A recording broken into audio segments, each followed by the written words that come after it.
Hello student, আজকে আমরা এই এনসিইআরটি যে জীববিদ্যা বইটা আছে সেইটার থেকে মূলত 11-এর ক্লাস চ্যাপ্টারটার নাম হচ্ছে উদ্ভিদের বৃদ্ধি ও বিকাশ, পেজ নম্বর 248-249। এর আগে আমি একটা পিজিআর প্ল্যান্ট গ্রোথ রেগুলেটরের একটা জেনারেল ক্লাস দিয়েছি, বিজ্ঞানীর অবদান বা সব হরমোনের পরিচয়, সব হরমোনের রাসায়নিক প্রকৃতি, যে 5টা হরমোন আছে। জেনারেল ক্লাসটা খুব ইম্পর্টেন্ট, ওটা সাজানো আছে পুরো এনসিইআরটি থেকে, ওটা ক্লাস 10-এর বইয়ে অত নাই। ক্লাস 10-এর জন্য এই চ্যাপ্টারটার নাম হচ্ছে জীবজগতের নিয়ন্ত্রণ ও সমন্বয়, ক্লাস 10। আর উদ্ভিদের বৃদ্ধি ও বিকাশ এনসিইআরটি, অর্থাৎ 11 এবং 10, এবং নিট পরীক্ষার জন্য, কম্পিটিশন পরীক্ষার জন্য। এটা সেমিস্টার 1-এর জন্যে, সেমিস্টার 2-এর জন্য 11-এ কাজে দিবে। নিট পরীক্ষার জন্যে যদি জিব্রেলিন থেকে কোনো কোশ্চেন পড়ে তো এর বাইরে কোশ্চেন চঞ্চ পড়বে না একটা। 10-এর ক্লাস পরীক্ষার জন্য খুব ইম্পর্টেন্ট। 3-in-1 ক্লাস, সাজানো ক্লাস, পুরোপুরি এনসিইআরটির কোনো তথ্য গ্যাপ নাই। ক্লাস 10-এর যদি কোনো এক্সট্রা তথ্য আছে সেটাকেও সাজানো আছে, মানে এটা মিরাকেলভাবে সাজানো আছে জিনিসটা। এটা খাটতে একটু সময় লাগে, যাতে করে আমরা একটা ক্লাসেই সব উত্তর পাই যাই। কোশ্চেন ব্যাংকের কোনো কঠিন প্রশ্ন হলেও সেটাও পাবে এখানে। তথ্যে ভরা, তথ্য সমৃদ্ধ, জিব্রেলিনের কোনো গ্যাপ নাই, জিব্রেলিক অ্যাসিডের কোনো গ্যাপ নাই। বাইরের থেকে, ভিতর থেকে, বাইরে থেকে যে কোনো ধরনের কোশ্চেন ফলো করতে গেলে এই ক্লাসটি করতে হবে তোমাকে। নাহলে তুমি জিব্রেলিনের ক্লাস করো, গ্যাপ আছে, সব ক্লাসে গ্যাপ আছে। কোনোটা এনসিইআরটি পুরো ফলো করা আছে, এনসিইআরটিও এখানে ঠিক নেই লেখা। এনসিইআরটিতেও কিছু লিখতে ভুলে গেছি, মানুষই তো এনসিইআরটি বই লেখে। এনসিইআরটিতে যদি কিছু কিছু গ্যাপ থাকে, সেই এইখানে একটু জিব্রেলিনের একটু গ্যাপ আছে এনসিইআরটিতে হালকা, যেটা অন্য ক্লাসেই ঠিক আছে। একটা ভয়ানক গ্যাপ আছে, যেটা হয়তো ভুলে গেছি লিখতে আমার মনে হয়। পরবর্তীকালে হয়তো এনসিইআরটি বইটা যদি সংস্কার হয় তখন ওইটা লেখা হবে। তো যারা এনসিইআরটি ফলো করো বাংলা মিডিয়ামে নিট পরীক্ষা দেওয়ার জন্য, বা বিএসসি নার্সিং, এএনএম, জিএনএম, তাদেরও এটা খুব কাজে দিবে, খুব ইম্পর্টেন্ট ক্লাস। এবং 10-এর ক্লাসের জন্য তো তুমি এটা স্ট্যান্ডার্ড উত্তর।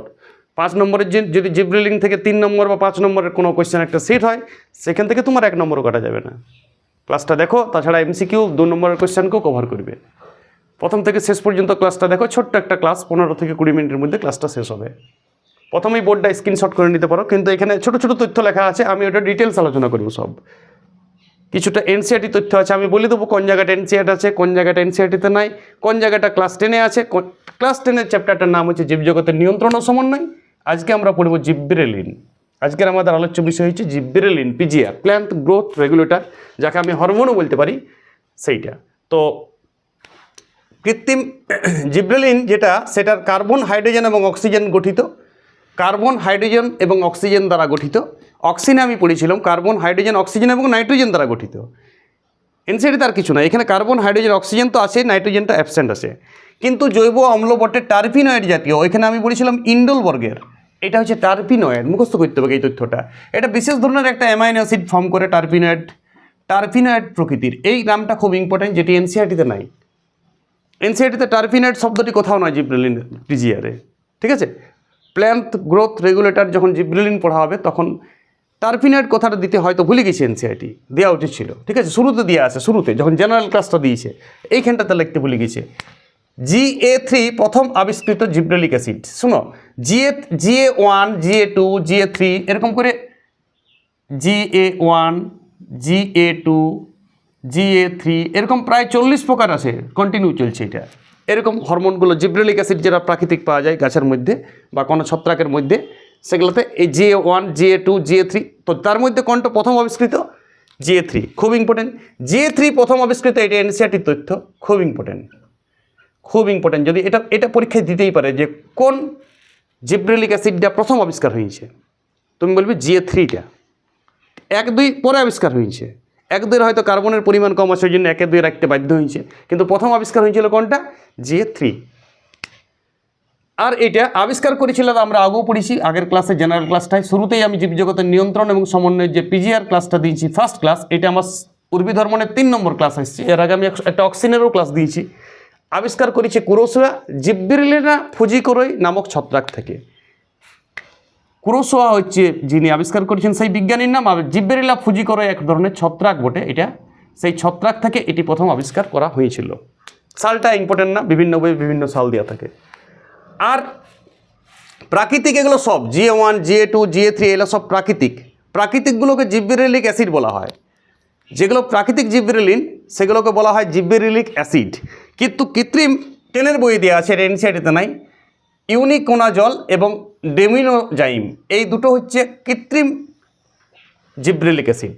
যেমন আমরা কৃত্রিম ওইখানে পড়েছিলাম না, indole propionic acid, naphthalenic acidic acid, 2,4-D কৃত্রিম অক্সিন। প্রাকৃতিক অক্সিন পড়েছিলাম ইন্ডোল অ্যাসিডিক অ্যাসিড এবং ইন্ডোল বিউটারিক অ্যাসিড, এই দুটো ছিল প্রাকৃতিক অক্সিন, আর বাকি সব কৃত্রিম অক্সিন। তেমনি প্রাকৃতিক জিব্রেলিক অ্যাসিড হচ্ছে GA1, GA2, GA3 সব আপ টু GA40 পর্যন্ত আসে। কিন্তু কৃত্রিম জিব্রেলিক অ্যাসিড যদি নাম বলে সেগুলো জিওগ্রোথের দেওয়া নেই, সেগুলোকে বলা হয় ইউনিকোনাজল এবং ডেমিনোজাইম। এগুলো মানে কৃষিক্ষেত্রে প্রয়োগ করা হয় ডিরেক্ট, দোকানে কিনতে পাওয়া যায়, কৃষিজ জমিতেগুলোতে যেগুলো সারের বীজের দোকান আছে সেগুলো তো কিনতেও পাওয়া যায়। চলো এবারে আমরা উৎস পড়ি। উৎস খুব ইম্পর্টেন্ট, ক্লাস 10-এর জন্য উৎস খুব ইম্পর্টেন্ট। এনসিআরটিতে উৎসটা দেওয়া নাই। শুনো, অঙ্কুরিত এবং ক্রমবর্ধমান বীজ সুপ্ত অবস্থায় বীজের থাকে না, বীজের সুপ্ত অবস্থা ভঙ্গ করতে পারে। একটা ছোলা দোকানে ডাল হবে, যে ছোলাটি গোটা ছোলাটি আছে ঘরে আমাদের দেখো গোটা গোটা মটর থাকে, ছোলা থাকে, দেখিছো তো সবাই, গোটা অড়হর কলাই থাকে, সেইগুলোতে থাকে নাই, এটা 2-3 বছর থাকি যাবে। কিন্তু জল পাই গেছে, মানে অনুকূল অবস্থা যখন চলে আসবে, জল পাই গেছে, একটু বাতাস পাই গেছে, যেই জল পাবে প্রথমত, অঙ্কুরোদ্গমের প্রথম শর্ত হচ্ছে জল পাওয়া। জল, তুমি ছোলাটাকে জলে রেখে দাও, দেখবে ওর অঙ্কুর বাইর হয়ে যায়। এবারে তুমি ভাবছো জলের জন্য অঙ্কুর বার হয়, জলের জন্যই বার হয়, কিন্তু জল কি করে ভিতরে আর জল পাই গেল না, জিব্রেলিক অ্যাসিডের পরিমাণ বাড়তে থাকে এবং জিব্রেলিক অ্যাসিড ওর যেটা সুপ্ত ভ্রূণটা আছে সেই ভ্রূণটাকে জাগরিত করে অঙ্কুরোদ্গম করায়। এই সুপ্ত অবস্থা ভাঙ্গিতে খুব কাজে লাগে, ওই জন্যই যে কোনো পাকা বীজের মধ্যে জিব্রেলিন দেওয়াই থাকে। এবং ক্রমবর্ধমান বীজ অর্থাৎ যে বীজটা বাড়ছে ছোটোর থেকে, কলাই ডাল যে কোনোতে চারা গাছে থাকে, চারা গাছ বাড়ে, যেগুলো গাছগুলো গ্রোথ বিরাট, একদম ছোটো ছোটো চারা গাছ, যেগুলো এই সবেমাত্র চারা গাছটা হয়েছে, অঙ্কুরিত চারা যেগুলো আছে। বীজপত্র মানে জানো, যেমন ছোলার ডালটা ভেঙে দিলে 2টা বীজ হয়ে যায়, দুদিক থেকে 2টা, সেটাকে বীজপত্র বলে। তাহলে বীজপত্র থাকে, শীর্ষমুকুলে থাকে, শীর্ষমুকুলে লাল লাল লাল লাল পাতা, কচি পাতা একদম, দেখবে প্রথমে যে কোনো গাছের পাতা বেরায় প্রথমে লাল থাকে, পরে সবুজ হয়ে যায়, ওই লাল পাতাগুলোতে থাকে জিব্রেলিন, যে পাতাগুলো বেশি বৃদ্ধি হয়, তাড়াতাড়ি বৃদ্ধি হয়। পর্বমধ্য জিনিসটা হচ্ছে এই যে গাঁট, এই যে ধরো বাঁশ গাছে খুব সুন্দর দেখা যায়, দেখবে গাঁট থাকে, তো এই গাঁটগুলোকে বলা হয় পর্ব, আগ গাছে থাকে, আর এই মাঝের পাটটাকে বলা হয় পর্বমধ্য। পর্বমধ্যে প্রচুর পরিমাণে থাকে। পর্বমধ্যের রোধ করতে এটা খুব ইম্পর্টেন্ট, এটা শর্ট কোশ্চেনও পড়ে যে পর্বমধ্যের বৃদ্ধিতে কোন হরমোন কাজে লাগে। পর্বমধ্যের বৃদ্ধিতে কাজে লাগে জিব্রেলিন। এবং অপরিণত ফল, যেটা কাঁচা ফল আছে, কাঁচা ফল মানে জাস্ট ফলটা ধরিছে, এখন পাকে নাই ফলটা, সেই ফলগুলোতে জিব্রেলিন অ্যাসিড প্রচুর থাকে। প্রত্যেকটা উৎস ইম্পর্টেন্ট, তুমি প্রত্যেকটা উৎস মনে রাখো। প্রথমত লিখবে পরিপক্ক বীজ, বর্ধনশীল বীজ, চারা গাছ, শীর্ষমুকুল, অপরিণত পাতা, আর হচ্ছে পর্বমধ্য, অপরিণত ফল। অপরিণত পাতা, অপরিণত ফল, পর্বমধ্য। একটি উৎস মিস করবে না, খুব ইম্পর্টেন্ট। যদি MCQ পড়ে 1 নম্বরে, তুমি মেন জিনিস হচ্ছে পরিপক্ক বীজ। পরিপক্ক বীজ শর্ট কোশ্চেন পড়ে এটা যে কোথায় পাওয়া যায়, 1 নম্বরে একটাই লিখতে বলে, পরিপক্ক বীজটা আগে লিখবে। পরিপক্ক বীজ, পাকা বীজে সব থেকে বেশি থাকে। কাজগুলো আমরা যতগুলো এনসিটিতে আছে সব নিয়েছি, প্লাস আমরা 10-এর বই থেকে এক্সট্রা কাজও নিয়েছি। দেখো, কাজের প্রথম সুপ্ত অবস্থা ভাঙন, এইটি এনসিআরটি দিতে ভুলে গেছি। আমি বললাম না এনসিআরটি দিতে কোনটা ভুলে গেছি, এটা ভুলে গেছি এনসিআরটি। তুমি এনসিআরটির যে কোম্পানি আছে তাকে চিঠি করো, দেখবে এটা দিবে পরেরবার থেকে, বইটা সংস্কার করবে। তাল দেয় নাই কেউ, তো বলে এনসিআরটি তাল দেয় নাই, দিতেই পারে। মানুষে এনসিআরটি বইটা লেখে, এনসিআরটি বইটা এমন নয় যে খনি থেকে পাওয়া গেছে বইটা, মানুষে লিখেছে, ভুলে গেছে এটা দিতে। এটা এনসিআরটিতে বাংলা বইটাতে দেওয়া নাই, বীজের সুপ্ত অবস্থা ভাঙন। শুনো, আলফা এমাইলেজ উৎসেচক, এটা এমাইলেজ অজফল আকার হয়। আলফা এমাইলেজ উৎসেচকের কার্যকারিতাকে বাড়ায়। যখনই তুমি একটা শুকনা বীজে জল দিয়ে দিবে, তখন ওই বীজটাতে জিব্রেলিন থাকেই, সেই জিব্রেলিনটাও জাগরিত হয়। এবং জিব্রেলিন বাড়ায় আর একটা এনজাইম, জিব্রেলিন এই বীজের মধ্যে একটা এনজাইমকে বাড়ায়, যে এনজাইমটার নাম alpha amylase. Alpha amylase enzyme, সেই এনজাইমটা এবারে বীজটাকে আস্তে আস্তে পরিপুষ্ট করে এবং বীজ থেকে অঙ্কুরোদ্গমটাকে বার হইতে সাহায্য করে। এইটা এবি হরমোনের বিপরীত কাজ করে। অ্যাবসাইসিক অ্যাসিড যে হরমোনটা আছে, ওই হরমোনটা আবার বীজকে সুপ্ত অবস্থা রাখতে সাহায্য করে। এই যে আমাদের বস্তাবন্দি গোলদারি দোকানগুলো এত এত বীজ থাকে, সারের দোকানে এত এত বীজ থাকে, জল না পেলে তো চিরজীবন গাছ হবে না, এটা 50 বছর বীজেই থেকে যাবে। একটা বুটের ডাল বা একটা ছোলার ডাল, একটা মটরের ডাল, তুমি জল না পেলে বস্তাতেই থেকে যাবে। ডাল চিরকাল তুমি ডাল করো 2-3 বছর থেকে যাবে। এমনিতে একটু পোকা টোকা লাগতে পারে, কিন্তু 2-3 বছর থেকে যায় ভাই। মানে অঙ্কুর হওয়ার কোনো চান্স নাই জল না পাইলে, শুকনো অবস্থা যে রাখি দেয়। কে রাখে? ওইটাও একটা হরমোন কাজ করে, যের নাম অ্যাবসাইসিক অ্যাসিড। এবিএ সুপ্ত অবস্থা রাখতে সাহায্য করে, আর জিবরেলিন উল্টা কাজটি করে। ওই জন্যে এবিএ হরমোনের বিপরীত হরমোন বলা হয় একে। এটা এমসিকিউ পড়ে যে কোন হরমোনকে এবিএ হরমোনের বিপরীত হরমোন বলা হয়। তুমি বলবে এবিএ হরমোনের বিপরীত হরমোন বলা হয় জিবরেলিন হরমোনকে। খুব ইম্পর্টেন্ট তথ্য। বাস, এই গেল বীজের সুপ্ত অবস্থা। এটি এনসিআরটিতে এতটুকু নাই, একটি চঁচ নাই, কিন্তু তোমাকে ফার্স্টেই লিখতে হবে। এটা গুরুত্বপূর্ণ কাজ, এনসিআরটি লিখতে ভুলিয়েছে। জিবরেলিন অ্যাসিডের যদি বলে একটা পরিচয় দাও কার্যগত, তুমি এইটাই বলবে যে বীজের সুপ্ত অবস্থা ভাঙে। প্রধান কাজ, যেমন অক্সিন হরমোনের প্রধান কাজ অগ্রস্ত প্রকটতা, জিবরেলিন হরমোনের প্রধান কাজ হচ্ছে বীজের সুপ্ত অবস্থা ভাঙতে সাহায্য করে। 2 নম্বর, পর্বমধ্যের দৈর্ঘ্য বৃদ্ধি। খুব ইম্পর্টেন্ট, এনসিআরটিতেও আছে, সব কাজ আছে। এনসিআরটি তথ্য দিচ্ছি এখানে। দেখো, পর্বের সংখ্যা না বাড়িয়ে পর্বমধ্যের দৈর্ঘ্য বৃদ্ধি করে। এই যে পর্বের সংখ্যা, মানে ধরো এখানে পাব, এখানে পর্ব, এখানে পর্ব, এখানে পর্ব, এখানে পর্ব, এটা হইতে দেবে না। পর্ব পরে হও, পর্ব বলবে তুমি হয়েও না পর্ব, শুধু গাছ এইটা বাড়ো, মানে পর্ব মধ্যটা বাড়ো। 2টা পর্বের মাঝের অংশকে কাণ্ডের পর্ব মধ্য বলে। পর্বমধ্যের সংখ্যা, পর্বমধ্যের আকারটা বাড়ে। পর্বমধ্যের সংখ্যা ধরো 5টা, যদি ধরো একটা আগ গাছ এত হাইট ছিল, 5 ফুট হাইট হবে, সেখানে যদি 100টা পর্বমধ্য থাকে তাহলে 20টা পর্বমধ্য হবে। কিন্তু ওই জন্য পর্বমধ্য মানে পর্বটাই হইতে দিবে না। তাহলে পর্বমধ্যগুলো লম্বা লম্বা হয়, তাহলে আখটা আমি ভালো রস পাবো, আখে কার্বোহাইড্রেট বেশি থাকবে, আখটাকে আমি খাইতে ভালো পারবো। আমি চাইবো আখে যত কম গাইড হয় তত আখটা ভালো, তত আখের পানাটা বেশি হবে। এনসিআরটিতে দিয়েছে, এটা খুব ইম্পর্টেন্ট। পর্বের সংখ্যা না বাড়িয়ে পর্বমধ্যের দৈর্ঘ্য বৃদ্ধি করে, আখ গাছের কাণ্ডে কার্বোহাইড্রেট সঞ্চয় করে। এই জন্যে কৃত্রিম জিবরেলিন প্রয়োগ করা হয় অবশ্যই। কৃত্রিম জিবরেলিন মানে কোনটা? এই ইউনিকানজল, ডেমিনোজাইন, এইসব জিনিসগুলো প্রয়োগ করে আখ চাষি যারা হয় তারা এটা প্রয়োগ করে। এতে 1 একর জমিতে 20 টনের মতো আখের ফলন বৃদ্ধি পায়। এটা এনসিআরটি তথ্য। পুরোটা এই আখের উদাহরণটা এনসিআরটিতে আছে, পুরোটা দেখো, বইটা খুলো।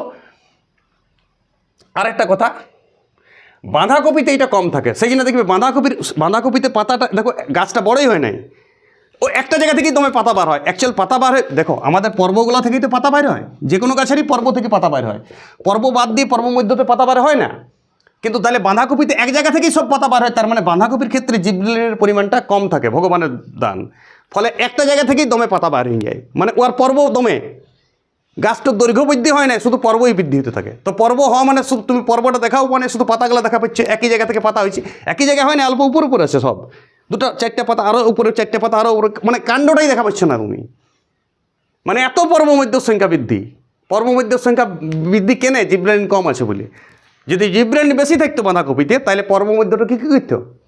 পর্বমধ্য সংখ্যা বাড়াইতো না, তখন দেখতে বাঁধাকপিরও বাঁশ গাছের মতন হইতো, লম্বা হয়ে যেত। কিন্তু ভগবানের দান, আমরা চাইছি বাঁধাকপি এমনি হোক, ফলে পাতাগুলো মুড়ি যায় এবং আমরা ওই পুষ্প পাতা মানে পত্র মুকুলটা বা পুষ্প মুকুলটাকে আমরা খাই। এটা বাঁধাকপির জন্য খুব ইম্পর্টেন্ট।